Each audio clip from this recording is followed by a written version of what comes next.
ಕನ್ನಡ ಪರ ಹೋರಾಟಗಾರ ರೂಪೇಶ್ ಕಿಲಕಿಲ ಆದರೆ ಸರ್ಫರಾಜ್ ವಿಲವಿಲ. ಅವತ್ತು ಕನ್ನಡ ಹೋರಾಟಗಾರರ ಮೇಲೆ ದರ್ಪ, ಇವತ್ತು ಲಾಕ್ ಆದ ಸರ್ಪ. ಲೋಕಾಯುಕ್ತ ದಾಳಿಗೆ ಪಥರಗುಟ್ಟಿದ ಕೆಎಎಸ್ ಅಧಿಕಾರಿ. ರೂಪೇಶ್ ರಾಜಣ್ಣ ಕಿಲಕಿಲ ಆದರೆ ಸರ್ಫರಾಜ್ ಸರ್ಪ ವಿಲವಿಲ. ಅವತ್ತು ಕನ್ನಡ ಹೋರಾಟಗಾರರ ಮೇಲೆ ದರ್ಪ, ಇವತ್ತು ಲಾಕ್ ಆದ ಸರ್ಪ. ಲೋಕಾಯುಕ್ತ ದಾಳಿಗೆ ಪಥರಗುಟ್ಟಿದ ಕೆಎಎಸ್ ಅಧಿಕಾರಿ. ಜಮೀರ್ ಆಪ್ತ ಕಾರ್ಯದರ್ಶಿಗೆ ಸಂಕಷ್ಟ ತರುತ್ತಾ ಲೋಕಾ ದಾಳಿ. ಸಚಿವ ಜಮೀರ್ ಆಪ್ತ ಕಾರ್ಯದರ್ಶಿ ಸರ್ಫರಾಜ್ ಖಾನ್ ಸಸ್ಪೆಂಡ್ ಆಗ್ತಾರಾ? ಲೋಕಾ ದಾಳಿ ವೇಳೆ ಸರ್ಫರಾಜ್ ಬಳಿ 14 ಕೋಟಿ ಆಸ್ತಿ ಪತ್ತೆಯಾಗಿದೆ. ಒಂದೆರಡಲ್ಲ 14 ಕೋಟಿ. ಸರ್ಫರಾಜ್ ಖಾನ್ಗೆ ಸೇರಿದ 14 ಕಡೆ ದಾಳಿ ಮಾಡಿದ್ದ ಲೋಕಾಯುಕ್ತರು. ನಿಯೋಜನೆ ಮೇರೆಗೆ ಸಚಿವ ಜಮೀರ್ ಆಪ್ತ ಕಾರ್ಯದರ್ಶಿಯಾಗಿದ್ದ ಖಾನ್ ಸರ್ಫರಾಜ್ ಖಾನ್. ಆದಾಯಕ್ಕಿಂತ ಹೆಚ್ಚು ಆಸ್ತಿ ಗಳಿಕೆ ಕೇಸ್ನಲ್ಲಿ ಸರ್ಫರಾಜ್ ಖಾನ್ಗೆ ಸಂಕಷ್ಟ.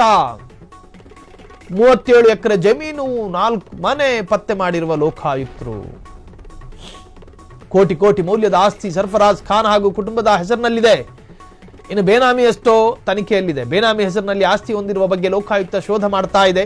ಸಂಬಂಧಪಟ್ಟಂತಹ ದಾಖಲೆಗಳನ್ನು ಪರಿಶೀಲನೆ ನಡೆಸ್ತಾ ಇದೆ. ಸರ್ಫರಾಜ್ ಖಾನ್ ಹುಟ್ಟು ಶ್ರೀಮಂತ ಎಂದಿರುವ ಮಿನಿಸ್ಟರ್ ಜಮೀರ್. ಬೆಳ್ಳುಳ್ಳಿಗೆ ಈರುಳ್ಳಿ ಸಾಕ್ಷಿ ಎಂದಂಗೆ ಸಚಿವ ಜಮೀರ್ಗೂ ಸಂಕಷ್ಟ ತರುತ್ತಾ ಸರ್ಫರಾಜ್ ಖಾನ್ ಮೇಲಿನ ಲೋಕಾ ದಾಳಿ. ಈ ಹಿಂದೆ ಬಿಬಿಎಂಪಿಯಲ್ಲಿ 10 ವರ್ಷಗಳ ಕಾಲ ಬಿಬಿಎಂಪಿಯಲ್ಲಿ ಸರ್ಫರಾಜ್ ಖಾನ್ ಸೇವೆ ಮಾಡಿದ್ರು. ಈ ವೇಳೆ ಅಪಾರ ಪ್ರಮಾಣದ ಹಣ ಸಂಪಾದನೆ ಮಾಡಿರುವ ಆರೋಪ ಸರ್ಫರಾಜ್ ಖಾನ್ ಮೇಲಿದೆ. ಇದೀಗ ಸರ್ಫರಾಜ್ ಖಾನ್ ಬೆನ್ನು ಬಿದ್ದಿರುವ ಕರ್ನಾಟಕ ಲೋಕಾಯುಕ್ತ. ಸರ್ಫರಾಜ್ ಖಾನ್ ಆಸ್ತಿ ಪಾಸ್ತಿ ನೋಡಿ ಶಾಕ್ ಆಗಿರುವ ಲೋಕಾಯುಕ್ತ ಪೊಲೀಸರು.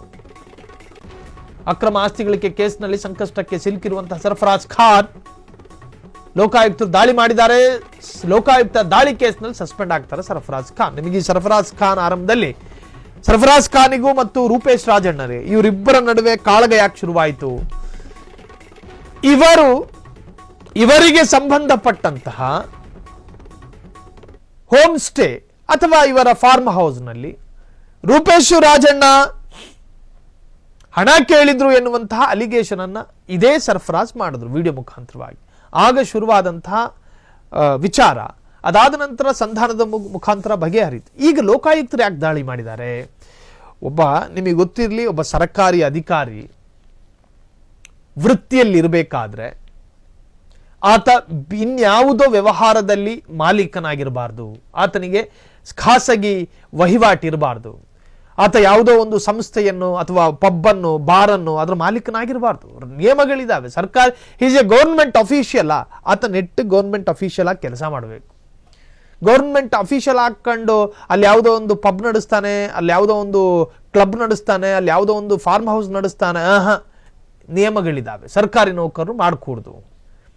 ಈಗ ಇವ್ರ ಮೇಲೆ ಇರ್ತಕ್ಕಂತಹ ಆರೋಪ ಏನು? ಸರ್ಫರಾಜ್ ಮೇಲೆ ಲೋಕಾಯುಕ್ತರು ಸರ್ಫರಾಜ್ಗೆ ಸಂಬಂಧಪಟ್ಟಂತಹ ಅಷ್ಟು ಪ್ರಾಪರ್ಟೀಸ್ಗಳ ಮೇಲೆ ದಾಳಿ ಮಾಡಿದ್ದಾರೆ.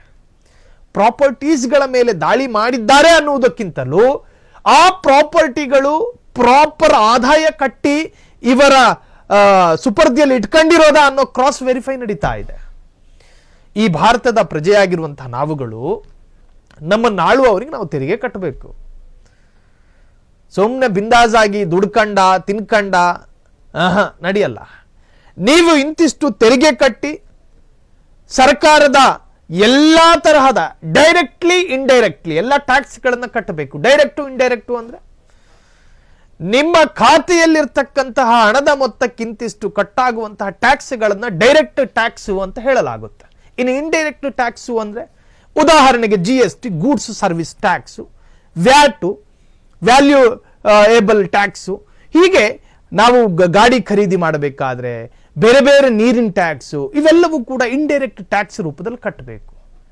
ಇನ್ನು ನಮ್ಮ ಆದಾಯಕ್ಕೂ ಮೀರಿದ ಹಣ ಗಳಿಕೆ ಇದೆಯಲ್ಲ, ಅದು ಕೂಡ ಕಾನೂನು ಪ್ರಕಾರ ಅಕ್ಷಮ್ಯ ಅಪರಾಧ, ಅದು ಕೂಡ ಅಫೆನ್ಸ್ ಆಗುತ್ತೆ. ಹಾಗಾದ್ರೆ ಸರ್ಫರಾಜ್ ಮೇಲೆ ಈ ತರಹದ ಆರೋಪ ಇದೆಯಾ ಅಂತ ಕೇಳಿದ್ರೆ ಲೋಕಾಯುಕ್ತರು ಶೋಧ ನಡೆಸ್ತಿದ್ದಾರೆ.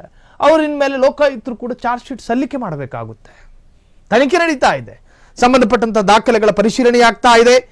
ಸರ್ಫರಾಜ್ ಹೆಸರಿನಲ್ಲಿ ಎಷ್ಟೆಷ್ಟು ಪ್ರಾಪರ್ಟಿಗಳಿದಾವೆ, ಸರ್ಫರಾಜ್ ಕುಟುಂಬದವರ ಹೆಸರಿನಲ್ಲಿ ಎಷ್ಟು ಆಸ್ತಿಗಳಿದಾವೆ, ಸರ್ಫರಾಜ್ ಹುಟ್ಟು ಶ್ರೀಮಂತನ ಅಥವಾ ಶ್ರೀಮಂತನಂತೆ ನಟನೆ ಮಾಡಿದ್ದ, ಅಥವಾ ಸರ್ಫರಾಜಿಗೆ ಇದ್ದಂತಹ ಆದಾಯ ಎಷ್ಟು, ಆದಾಯಕ್ಕೆ ಸಂಬಂಧಪಟ್ಟ ಹಾಗೆ ಸರ್ಕಾರಕ್ಕೆ ಕಟ್ಟಿರೋ ಟ್ಯಾಕ್ಸ್ ಎಷ್ಟು, ಕದ್ದು ಮುಚ್ಚಿ ಇಟ್ಕೊಂಡಿರೋ ಟ್ಯಾಕ್ಸ್ಗಳೆಷ್ಟು, ಎಲ್ಲ ಲೆಕ್ಕಾಚಾರಗಳಾಗ್ತವೆ. ಬೆಳಿಗ್ಗೆ 6 ಗಂಟೆಗೆ ಬಂದು ಸಂಜೆ 5 ಗಂಟೆಗೆ ಹೋಗೋದಕ್ಕೆ ಇದು ಮೇಸ್ತ್ರಿ ಕೆಲಸ ಅಲ್ಲ.